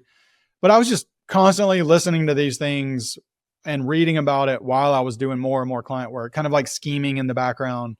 Probably a year or two after that, in like 2017, 2018, I was like, okay, I'm starting to email my list and asking, basically, here, I've got 4 ideas for a new course. I had done a few more workshops. I created a free course. I created this like Intro to Icons workshop for Adobe Max. And I did this big presentation in San Diego at Adobe Max. And I turned that into a free course, introtoicons.com. And then I got hired by Envision to create a course for their software. So these were kind of like paid gigs that were also helping me build the ability to create and produce these videos. And the Envision thing was pretty cool. Unfortunately, they ended up going out of business and that doesn't exist anymore. But I knew that I wanted to pursue that. And so I picked up these additional projects. At some point I was like, I don't want to create like a course name. I want to create like an umbrella for design education, I released a few apps that were doing okay, like little Figma plugins and a contrast checking app for UI designers. And I was like, I just want like an umbrella name so I can just tuck everything underneath it. And you had been operating as Studio MDS to that point. And so you were kind of like, I want something, another name to couch everything under. Yeah, exactly. And I mean, my company name is still Studio MDS, but I was just kind of like seeking for that new name that could be the new thing that was the new brand. And I came up with the idea of shift and nudge. And I bought the domain shiftandnudge.com. I just kind of like the quirkiness of nudge. Like when you hold shift and you hit nudge, an arrow key in the design world, nudging is hitting the arrow key and you're moving an object one pixel at a time. Yeah, it's like changing pixels. Yeah. And if you hold shift and hit nudge, it's going to shift 10 times. And so I was like, oh yeah, shift and nudge is like, you're going to get 10 times better if you like take this design course. So it was like my super nerdy, way to like name something. And then I set up the Twitter handle. I set up the Instagram handle. And then once I started working on the curriculum, I pulled my email list that had been slowly building over the time. Like what course type sounds the best to you? And I did a survey, and a lot of them were like overwhelmingly wanting a UI based course, like all the nitty gritty details of what makes UI like really, really nice, like from typography, spacing, color, layout, all the things. And at some point I lost the password to shift and nudge on Instagram and I just could not log in. I think I might have accidentally used a different email, and I just could not get back in. And I was like, crap, I can't figure out how to log into this. And you got to have the handles. This is like both a non-important and extremely important from a personal standpoint, where just like, what URL should I use? It kind of goes back to identity, and you want to like have something like cohesive. Anyway, I couldn't figure it out. I'm like, dang it. And so I was like, maybe I should just do shift nudge instead. And that's what I ended up doing because of the whole Instagram debacle. I changed it to shift nudge, rebought the other domain names. And in hindsight, shift nudge is way better than shift and nudge. Kind of like the Facebook became just Facebook. And so now if I ever tell the story in a keynote or something, I'll do the picture of Justin Timberlake as the guy on Facebook. He's like, drop the and, just shift nudge, just cleaner. So that's my shift nudge story. I knew that I wanted to create that. And that's kind of what ultimately like pushed me towards that direction, pulling the email and the desire to create something a little bit bigger than just myself. If I did want to like build a team and grow more people and have a thriving team, I felt like it would be weird to call it Studio MDS. Like we work at MDS, and like, oh, and there goes MDS right there. There's the guy, his name's on the building. I mean, there's a lot of companies that have, Louis Vuitton is some dude, and people are excited to work at Louis Vuitton. I'm assuming. I don't know anyone that works there, but surely there's someone that's excited about that. But for whatever reason, I've grown up often trying to deflect a lot of spotlight, maybe because of like the way my dad used to like go on and on and on about me to other people. And I'm like, you're not reading the social cues, like cut that out a little bit. And so I just thought it would be cooler to have a name like that way. If people were a part of a team, like we're all a part of this like abstracted brand name versus like my name as the main thing. So Shift Nudge becomes the brand, and you decide, rather than teaching software for design, I'm going to teach principles of design. Basically, we come back to this quote, which is, I'm going to give people an option in between figure it out on your own and go all the way to design school. I'm going to give them the basics of design from me. Yeah. Which is, I think I've heard you talk about this. It's like, who the hell am I to teach the principles of design? And I wonder how you made that shift from, I want to teach things, to I'm going to teach the definitive introduction to design principles and call it Shift Nudge. So the definitive guide of design principles, I didn't view that as such an audacious task. Like, I'm going to be the definitive voice. It was more like, I've been doing this for so long, and I'm very systematic in the way that I would grid off my photos in art school and the way that I would count the spikes on Bart Simpson's head. And I just naturally like to identify repeatable systems that enable me to work better and more efficiently. I always loved art. I always loved design, but I never felt inherently just so skilled and talented. I think there is some skill and talent that I naturally have, but I didn't really feel that way. And so I was always seeking the systems that I could use to create good design. And I felt like I had developed that for myself. And I kind of pulled my email list. I'm like, at the very least, there's 45% of people on my list want to know this too from me, and they're on my email list for a reason. So why don't I just begin the process of putting these together and really trying to extract the knowledge in my mind that has built up over the last decade or two. And it was a very, very hard process, especially when I'm balancing, family of 4. I've got client work and, nonstop things to do, lots of clients. Not only am I working on client projects, but I'm trying to seek out that new one for when this one ends so we can kind of keep making money. It took me from 2018 up until like late 2019, early 2020 before I really had my full first version of, what is now Shift Nudge ready and available. I generated a full curriculum and then I cut half of it out and decided I can't teach user experience design and product design in the same course that I'm teaching line spacing and hex codes and 4 pixels here and 4 pixels there. I needed to really focus. I hired the director of continuing education at Clemson University to tear down all of my curriculum and give me feedback. And I'm paying this professional, educator to really grill my content. And he gave me good feedback and I'd modify it. And then I, slowly started writing the scripts, filming the videos and doing all the things. But it was a long process, but I knew that going into it, I just felt very convicted. I want these principles to have the longest shelf life possible because, I went to design school in the mid 2000s. The things I learned about typography and layout still apply. The principles of typography, they don't change. We're using the same 26 letters that we used back in Gutenberg's day, whether it's on a blog or quick captions on your short form video. Typography principles aren't going to change. Layout and grids and just composition. I went to so many art history classes, way more than I feel like I should have been in. They were the hardest part of design school, but every one of them is whether it's photography or painting, it talks about composition in the same way and how the triangle is the strongest shape and rule of thirds and all the things are just omnipresent throughout all of art history. And the same is true for design. And I think, there's a lot of trends that come and go, but every good design, unless it's intentionally breaking a rule on purpose with a very specific reason, you're just going to have good typography, good layout, and good color usage, especially in UI. You're directing people to take action. You can't have a giant purple header with your logo and a giant purple call to action button because you've now said purple means read only and action. And so there's just a bunch of little rules that I've built up over time in my own mind that I wanted to extrapolate.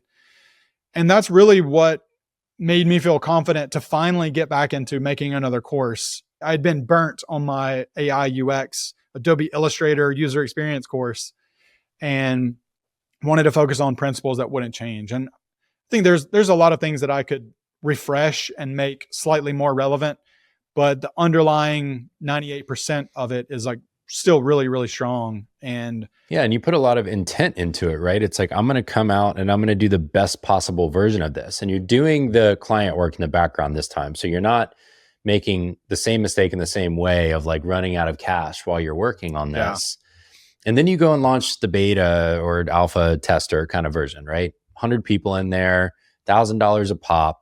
And this is entering into the year that we will forever remember as COVID year. Yeah. Isn't that this year? So 2020, you're ramping up to go from testers to full price, full audience launch. And then March 14th or whatever the date was happens and the world shuts down as you're in the middle of planning all this. Yeah. What did you do at that point? Yeah. Another moment of terror and panic started setting in because I had, at a certain point, you have to tell clients, I'm not available. I'm working on this new thing. And we had been a little, we had been smart with our income and we kind of made some projections. But I'm I can't continue to work on this and tell clients no. And so I'm gonna have to see if this thing can make money because otherwise it's not viable. I have a family to provide for and I can't go any longer and dive any more into our cash flow or cash, reserves. So in December of 2019 is when I did my first 100 people. And I'm like, okay, it sold. And I'm like, so thankful. This might actually have legs. I'm going to do a bunch of reviews and we're going to get in there. And I still had a lot of the course to finish, but it was more of like, finish it with me, get personal feedback, blah, blah, blah. I might have had March 20th scheduled on the calendar for my big public announcement. And so as COVID started happening, I'm like, oh no, like as a reminder, Trump was president for the first time. There was lots of protests happening. COVID was happening. There was like probably one of the most politically tense times. I mean, things are still tense, but I think 2020 really captured that Certainly of our lifetime. tension into it like a very high degree. And, people are getting canceled left and right online. People are outraged. Some people don't care. Some people are making fun of it. And it's just like, oh my gosh, like, and would you like to buy my $9.99 course? Like, there's no way that I could like make a big sales pitch online in the middle of all this. I'm like, I would get, grilled and like petrified of being like thought of as, some grifter and just like, oh, just blah, blah, blah. So I'm like, oh my gosh, what am I going to do? So I decided to like, instead of doing a big public enrollment, I still had, a sizable email list, probably in the 10,000s or so. And I'd only sold 100 spots prior. And so I just wrote a very honest, heartfelt email. I'm like, hey, this is where I'm at with Shift Nudge. This is what some people are saying about the existing course. I know that we're all, sheltering in place and self-isolating and social distancing. So if that's you and you're trying to find a new hobby other than drinking and you want to pick up some UI skills, I'm going to open up this again. I'm going to go, I'll bring on another batch of people and no pressure whatsoever. Like I'm not trying to even give you that big of a sales pitch. I think probably the internet marketers at the time would have slapped me and be like, what are you doing? I mean, in retrospect, it was a fantastic time to launch an online training program.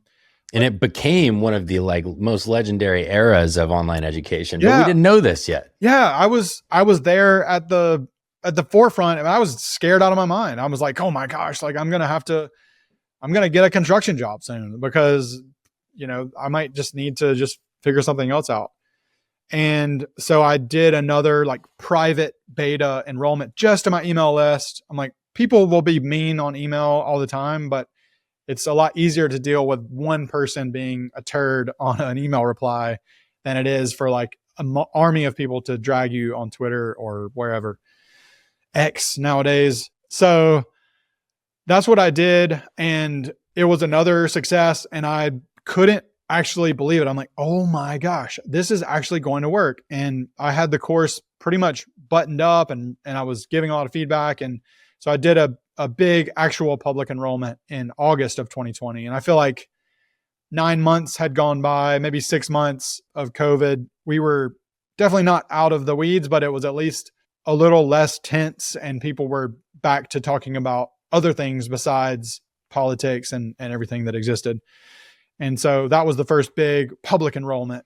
And how many people signed up then? And what did you change the price to at that point? That's not what the show is about, but just for kind of scale purposes. I believe my beta price per seat was like $997 because I personally wanted to create a course that delivered, even back to my, consulting days. Like when you charge a even higher price, you're expected to deliver even higher value. And so I've always kind of like held that belief. And I wanted to, even for myself, I knew that I wanted to charge at least $1,000 before I even created it. And that kind of like was a big driver for the value that I poured in. So I'm like, this program, I want people to be able to go through it almost as like art school in a box, specifically for interface design. And they will be able to exit this program ready to do professional and product design, ready to get, potentially a 6-figure salary.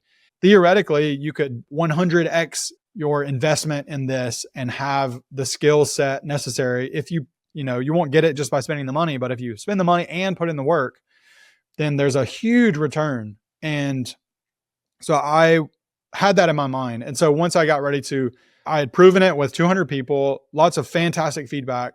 And so I raised it to like $14.97 for the all included plan. And then I did a smaller plan at like $9.97. And I can't remember the exact amount of people. I'm actually trying to do some like super quick math here. I think I probably had close to 200 or 300 people join when I went public with that. And it was, again, just like mind blowing. I could not believe, especially with all of the past failure with my course stuff and with how hard it was to work for money, as a consultant. I think anyone can relate to that, if you have a job or you do client services. So it was just a huge, huge feeling of hundreds relief. of thousands of dollars at a time. Yeah. And how that changes the way you view probably yourself, but certainly the work and the value of it. Yeah. Yeah. 100%. And a lot of weird emotions, there's like, yes, this is a success. And then also a little bit of guilt. And I'm like, oh, do I deserve this? Am I worthy of like earning more money? Like I should be paying my dues still, I should be like, really hustling. And also like, I know how to do design work. I know how to design wireframes and design UI, and I know how to communicate well and write a statement of work and all those like client service type things. But I don't really know much about running a design training business. I don't know how to hire people and have them do other things for me because I've always been so hands-on with every aspect of every part of my business.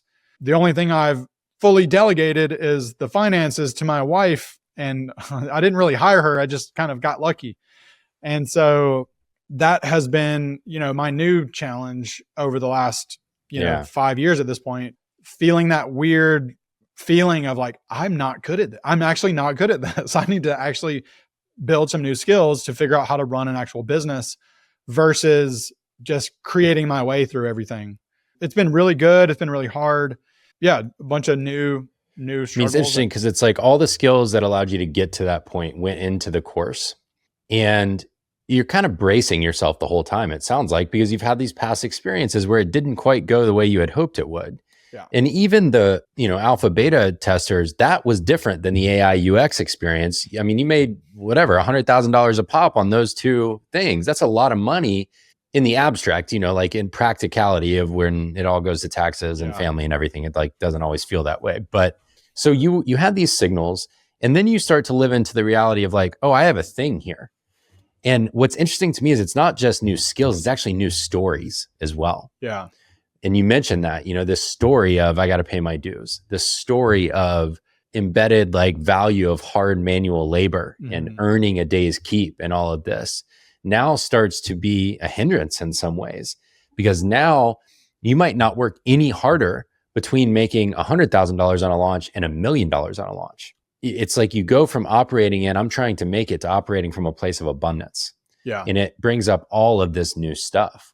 So within a few years, I mean, you had built this thing into kind of a behemoth, and it wasn't just doing well, it was creating serious abundance for you and your family. And you had teams of companies you respect that in the past might have hired you to design their stuff. Now they're sending their designers to your design school online, Shift Nudge. Like you're seeing all of this stuff pay off and compound.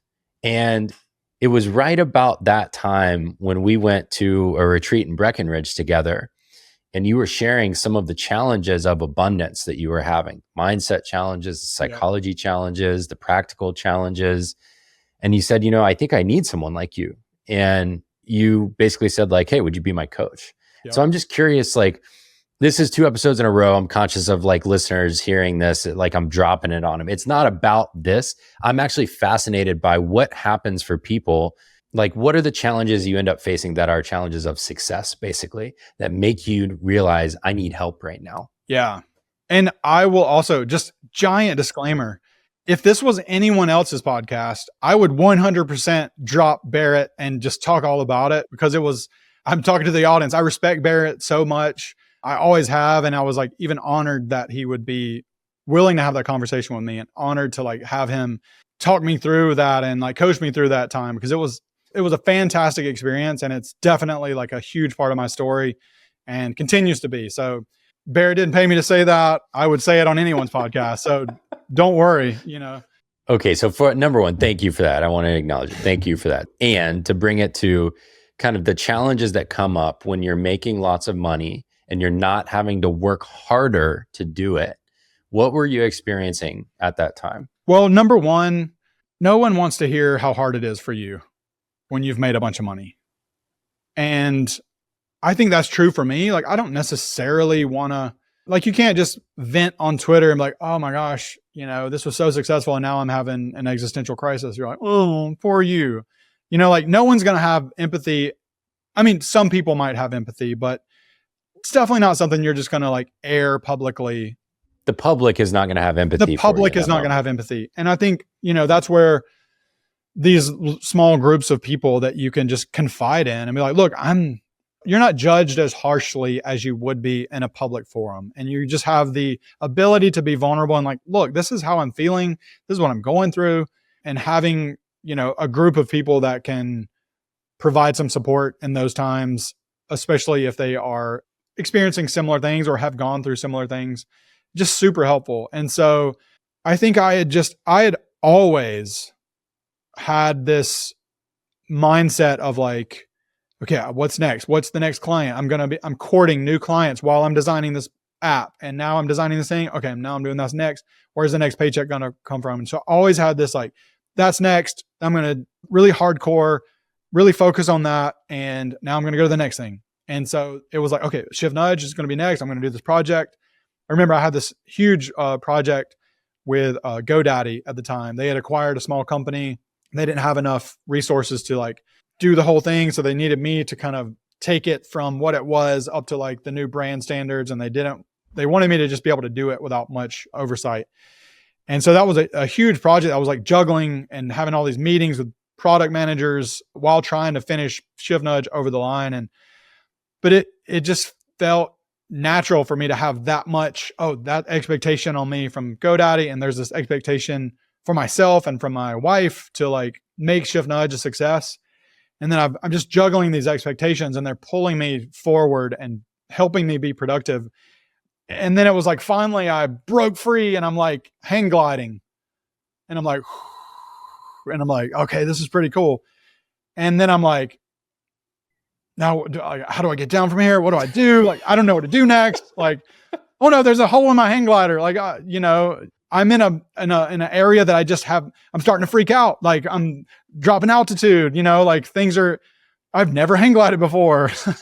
No one taught me how to do this. And so like, I felt that feeling and I'm like, I achieved what I was trying to achieve and more. And it just felt weird and I couldn't reconcile it. And I felt like I had like hit my upper limit and I was experiencing upper limit problems. There's a fantastic book by Gay Hendricks called The Big Leap that talks all about this. And it's funny because I listened to that book maybe like 10 years ago. And then I listened to it again recently this previous year. I'm like, it makes so much more sense now. And it started to bring up a lot of like emotions that I didn't know were there. I'm like feeling these like feelings of sadness and I don't know why. I'm not depressed. It's just like this unknown sadness leaking out. And you got to experience that on some of our Zoom calls. It was just a very weird thing. So I'm like, well, I just need to set a bigger goal. I'm going to like grow Shift Nudge into like the ultimate Juilliard of product design. It's going to have a huge thing. And there's definitely a part of me that wants to do that. And in a way have committed to that. But I was saying that from a place that I wasn't ready to commit to that because I realized like, okay, I actually need to turn inward and do a lot more personal work to realize, why am I not confident right now? Why do I not have clarity right now? What is this derailing emotion that I'm experiencing? Everything has gone fantastic for the last year or two. And I've done some things. I mean, it wasn't like completely stagnant. I was doing work on the business and setting up CRMs for teams and doing businessy things, but also just experiencing these like wild range of emotions and a lot of it being guilt and shame and sadness and not sure why. And I remember one of the symptoms of that for like people to really be able to tune in and relate to, because there's a lot of people who listen to the show because we talk about this stuff. Yeah. Because no one else, you can't talk about it anywhere, right? Yeah. I remember one of the symptoms you said is sometimes you just sit there for like hours and play the guitar. Oh yeah, or just avoid kind of, avoid any type of work. Man, I was playing. My kids got me into playing Fortnite, and so I had a PlayStation 5 in my office, which was a horrible mistake. I got pretty good at Fortnite. Started learning so many leads on my like electric guitars back there, and got really into chess. Just playing an obscene amount of chess on my phone, playing guitar, anything to distract me from confronting the fact that I had no idea what I was supposed to work on next. And like that tension, just avoiding confronting the things I needed to confront, not because I didn't want to confront them. I was like, I didn't even know what I needed to confront. I couldn't figure it out.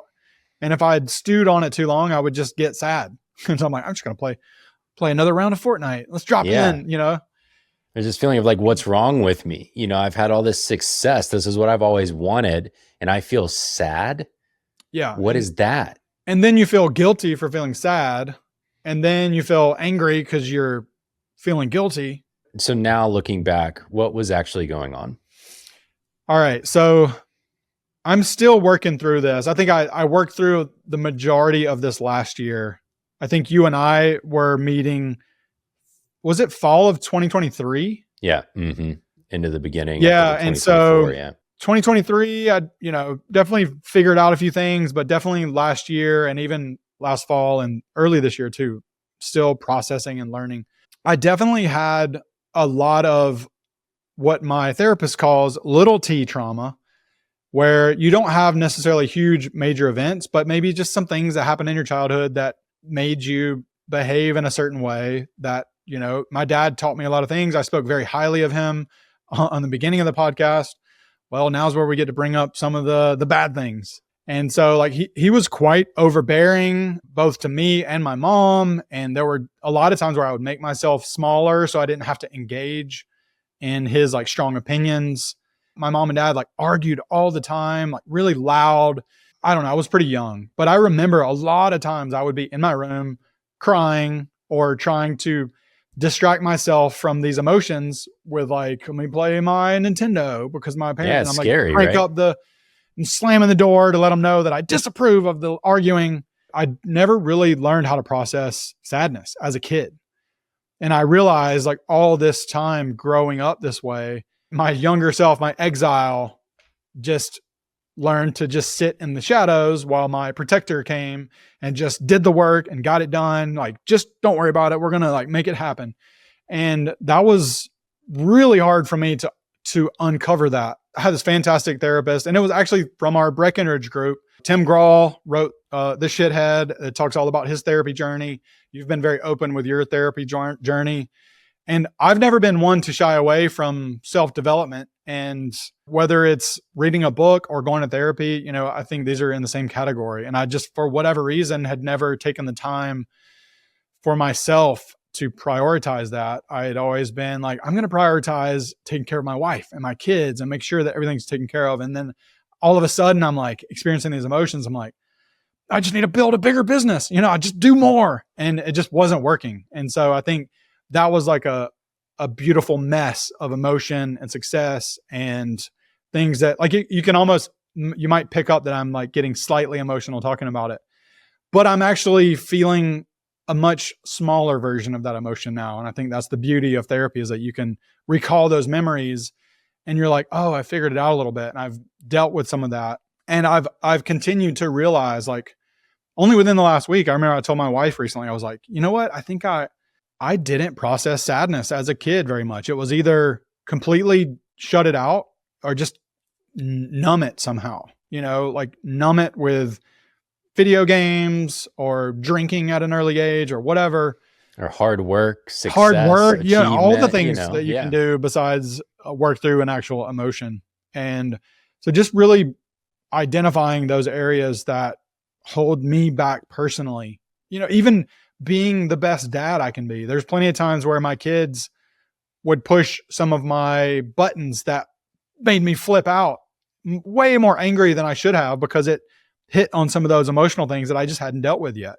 And so even on the other side of all of this, find myself being much more patient with my kids and like holding my little 10-year-old and just imagining myself as a 10-year-old. I'm like, it's okay, buddy. Like I'm going to like make sure that I speak life into you. And you're going to, no doubt you'll have some sort of trauma associated with my erratic behavior, but at least I'm actively telling you, hey, I'm probably going to mess you up. You're going to need to get that worked on, and I'm sorry for anything I've done in the past.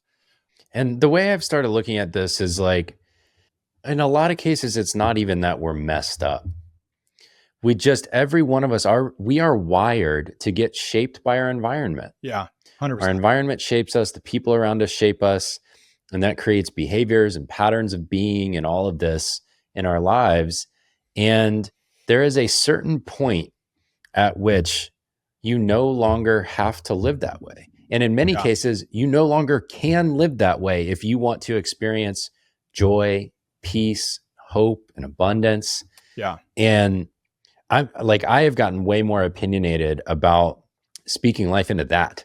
Yeah. That this is what happens repeatedly that I see in my client base and with entrepreneurs who have, or many people who have high levels of success. Yeah. Is if you were organizing your entire life around a way of being to get to this point, and then you get to that point, and now the organizing force goes away. Yeah. What you're left with is everything that was underneath all that. Mm-hmm.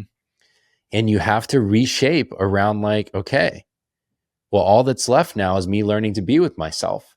And how do I want to be in the world now that I have the thing that I thought I wanted and it didn't solve it? And I think it's beautiful. Honestly, it's like you weren't even broken. You're just choosing a new way of being. Yeah. And what a awesome thing that your kid gets to experience that.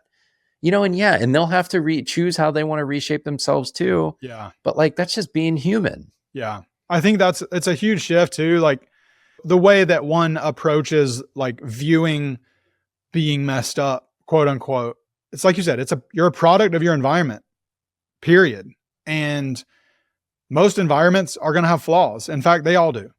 And there's going to be some sort of learned behavior that is slightly different than your core true self that you picked up along the way. Some are good, some are not so good, some are both. And I think a lot of the learned behaviors that I picked up were both really powerful and also self-sabotaged me in a lot of ways. And realizing that something can be good and bad. And like, I have a beautiful relationship with my dad, but also a lot of trauma from just growing up with him being a little overbearing and other situations, not only him, but it's just like, you realize I learned something good from that bad thing that happened, or something bad actually came out of that good thing that happened. And so it's just like, it doesn't necessarily have to be so good or bad or messed up or not messed up. It just is. And you just work through it and you continually try to improve. And I think that's, I don't know, one of the more powerful things that I've learned over the past year and working with you and going through like some intensive EMDR sessions and family systems therapy last year. It just really unlocks a new way to look at your inner workings and the way that you make decisions. And it's really powerful. I mean, there's a lot of things happening right now in my life that are difficult. I feel so much lighter and I can just approach it with much more of a clear mind and not spiral into a ball of sadness that is just so confused by all these emotions and I can't make sense of it. And I can be more present and reliable emotionally for my kids. I still have my moments where I'm like, of course. Just the other day, I got into a pretty heated argument with my oldest son and then later apologized. And he's like, I mean, I can hear you, it's not that big of a deal if you cussed in front of me. I'm like, I know, but I'm an adult. The apology matters. I'm an adult and I want to set a good example for you. And I did not behave to the highest standard that I've set for myself for you. So therefore I apologize. I know you don't care, but I want you to know that I, spoke in a level that was, did not meet my own standards. And so therefore I'm sorry. And God, that habit that like, we're going to experience breakdowns in our relationships. Yeah. And it's not to avoid those. That's important. It's actually to go back and repair and reconnect. 100%. Learning that totally reshaped me. Yeah. And it can feel so hard. It's that constant repairing. And I think that's another thing, like circling back to my wife and I's relationship. there's definitely been times where I didn't feel like I was doing anything wrong and she's in the wrong. And this is why we're arguing, because she's got this weird opinion about this thing. It might even be in The Big Leap. He talks a lot about like, you are both 100% responsible. Like they're in an argument, there's not 100%, there's 200%. You've got your 100% and the other person's 100%. And so like, you know, if there's anything like lacking in that, in your own 100%, you know, you need to own that. And that's going to initialize the repairing process. And it's something that I try to do constantly with my wife. I mean, we actually don't have too many times where we need to apologize anymore because we've worked through so many things and we know each other so well. And I know that she gets emotional from a place from fear, and I get emotional. My core emotion a lot of times is anger. We got fear and anger, like really working and feeling different things. And I get angry if she makes a statement out of fear, because that's not, you know, but we understand that. And I can read that, she can read that, and we can understand that a little bit more. And we can even we'll go on a walk and say, I'm feeling very angry right now. I'm feeling very fearful right now. And that's why I said this. And that's why you said that. And trying to somehow, you know, your kids don't care about all that, but it's so important that they understand it and that they learn it. So I'm constantly trying to get them to tell me how they feel. And, but it's really hard for a kid to do that sometimes. A good example, I've got my 15-year-old and my 10-year-old, almost 11 boy, two boys arguing over Pokemon cards. And one of them started crying. And my older son told my younger son, stop being a baby and crying, blah, blah, blah, blah, blah. I told my youngest son, Nixon, when I was trying to like coach him through this, I was like, remember this morning, Justice, that's my older son, he was crying about something else this morning. I was like, there's nothing wrong with crying. You know, crying is an emotion. You can feel sadness and you can cry, but like him calling you a name like that is not okay. I was like, I want you to understand that it's not being a baby to cry, and you can experience the emotion. And I'm trying to tell him, like, you can't say that because you were experiencing this emotion this morning and I was telling you the same thing. And so just trying to reframe the idea of like, I want you to process this emotion and fully feel it and let it resolve. Because if you don't, you're going to be in your 40s wondering why you're feeling weird, broken, emotional sadness and can't pinpoint it. I was like, so you have to learn to process these emotions, or they're going to come back and bite you in the ass. Yeah. So here, let me just say this. I'm going to, and I know we're over time, so I want to start wrapping up and ask you my closing questions. But the way I'll summarize all of this is, number one, you talked about the ongoing journey to constantly improve yourself. And one of the things I've observed is you, and generally the people I work with, go from trying to improve themselves for the sake of others to trying to improve themselves for their own sake, for their own experience of their life. And I've witnessed that in you. And it's just been so gratifying, wholesome to see you move towards like, oh, I deserve to have a good experience in my life, you know, and it's not just for other people. And this conversation, you know, if people looked at us, they'd say, oh, two white guys who have been mostly in tech and had privileged backgrounds. And we could debate that all day long, but we look like what we look like. Yep. And what I'm hoping to achieve with these kinds of conversations, just to state it directly to the audience, is this is masculinity. Yeah. We are both fit. We are both strong. We both love competition. We want to be great at what we do. We are stoic in the right situations, but that does not mean not working on ourselves. That doesn't mean showing up in wholesome ways for our wives and kids. That doesn't mean not feeling our emotions. It's actually, it creates additional range for us to be able to approach things this way. And there is so much more power from my perspective in that form of masculinity, the full range of our experience and our power as men in this case, in this conversation, that gets lost when we chop off all the stuff we were just talking about. Yeah, 100%. And I really strongly believe that. And I just want to continue to invite all people, but especially men, into that conversation together. Like, I want men to get to listen to this stuff and say like, man, I want that. I want more of that. I want friendships like what Matt and Barrett have, where they can talk about what's actually going on. And that doesn't mean you're a baby, exactly, you know, to use the story we were just talking about. it means we're whole people. So anyways, there's my little soapbox here at the end. I love it. So let me wrap up with my quick kind of closing question. So my first question is, what would you say you have become world-class at through doing the work you do? I would say I've become world-class at design and design education. I feel like once you teach something, it forces you to understand it more deeply. I remember the first time I took on a client project after Shift Nudge had launched, I was worried because I hadn't physically done a design project. And I was so much better. I was so much faster. I was making better decisions. I'm like, oh my gosh, like not only did I export this from my mind, I exported a bunch of information that was a big ball of spaghetti, and I really chopped it up nicely and organized it. And now I can look at it, and I reabsorbed it in a much more methodical way. And now I can export it again in a very methodical way. So I did like what would have normally taken me 2 or 3 months in like a week on this project. And I was like, oh my gosh, I've got like superpowers now. And so I almost hate to say like I'm world class because it sounds like a little bit. That's why I ask it that way. I know. You're like, I'm learning not to deflect. I want to own that because I truly do feel like I have that superpower now. But I also feel like I don't naturally have it. I feel like I've just I've put in the time, put in the work, put in the reps, and I'm continually working on that. Even now, if I'm designing a little tutorial or something, I'm like always thinking, how can this be better? How can I better adjust the typography? And I think a lot of people will sometimes scoff at like, I don't need to learn the fundamentals, but like, I still feel like I'm still studying the fundamentals because they just never change. And so designing and design training. I love that.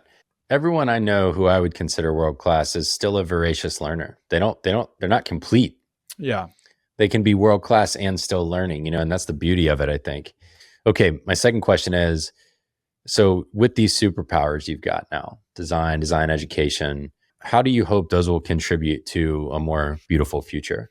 I've really started to embrace the idea of business and like operations and building a team and setting up meetings and standard operating procedures. I've begun to view those as little design projects, just use my own lens. Like, okay, if this was a design project, and really think through the lens of design. I'm like, you know what? I think about design all the time. I can decipher if something is 4 pixels off very quickly. It's almost like an annoying habit. You can't go anywhere without noticing the kerning off on signs. I'm just like, oh, it's so bad. So it's a double-edged sword because I'm like constantly analyzing and looking for things out of place. My son's like, how did you notice that? I'm like, dude, I look at details like all day long. Of course I'm going to notice that you didn't put the thing right in the gravel where the punch stroke. What was the question? I just totally derailed myself. How do you see your superpowers building a more beautiful future? Yeah. Yeah. I'm basically just embracing that designer lens, and I'm not shortchanging myself and saying, oh, I don't know anything about business and building a team, because I've been building my family up for, the last 15, 16 years. And just viewing what I've done in my past and my experience as a designer, now using that as a lens to build a stronger business and to do things from a more holistic sense versus just a guy making a course to like a guy really trying to focus on building a sustainable business that provides value regularly and continues to grow. And I'm just trying to break them down into smaller, digestible design projects. Love that. All right. The last one is, who are you becoming in the process? I'm just becoming a better version of myself. I think I'm finally learning to be more confident in who I am as a person, as opposed to what I do or what I produce. It's really hard because my entire life my identity is wrapped up in what I've produced, my deliverable. And I'm learning to be okay with feeling confident just sitting here versus let me say something cool for Barrett on the podcast, and that will make me valuable. I can just not say anything and still feel the value. So I'm still working on that, but that's what I'm becoming, I think. No, man, I love that so much. Matt Smith, thanks for joining me. Thank you so much for having me, Barrett. It's an honor to be here.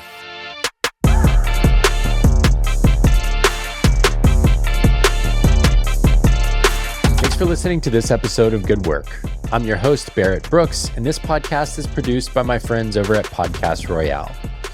If you enjoyed this episode, be sure to follow Matt on X, Instagram, or LinkedIn by searching for @MDS. He's MDS everywhere. I'm very impressed by his 3-letter handle.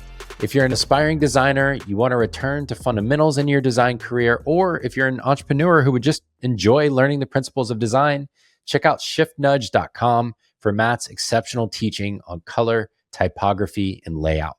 As always, you can find the show notes at goodworkshow.com.